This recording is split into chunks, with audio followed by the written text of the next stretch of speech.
Police constable recruitment ప్రక్రియలో భాగంగా శ్రీకాకుళం జిల్లాలో జిల్లా ఎస్పీ శ్రీ కేవి మహేశ్వర్ రెడ్డి గారి స్వీయ పర్యవేక్షణలో హెచ్చెర్ల ఆర్ముడ్ రిజర్వ్ పోలీస్ మైదానంలో సజావుగా కొనసాగుతున్నాయి.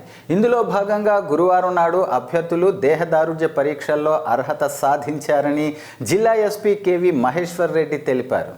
Andhra Pradesh state level recruitment board police constable నియామక ప్రక్రియలో భాగంగా శ్రీకాకుళం జిల్లాకు సంబంధించి కానిస్టేబుల్ ఉద్యోగాల ప్రాథమిక రాత పరీక్షలో అర్హత సాధించిన పురుష అభ్యర్థులకు పిఎంటి మరియు పిఈటి పరీక్షలు హెచ్చెర్ల ఆర్ముడ్ రిజర్వ్ పోలీస్ మైదానంలో దేహదారుఢ్య పరీక్షల నిర్వహణ క్రమంలో అభ్యర్థుల ధృవీకరణ పత్రాలు పరిశీలన, బయోమెట్రిక్, ఇతర సాంకేతిక పరిజ్ఞానం పరికరాలతో పగడ్బందీగా జిల్లా ఎస్పీ కేవి మహేశ్వర్ రెడ్డి పర్యవేక్షణలో నిర్వహించటం జరిగింది.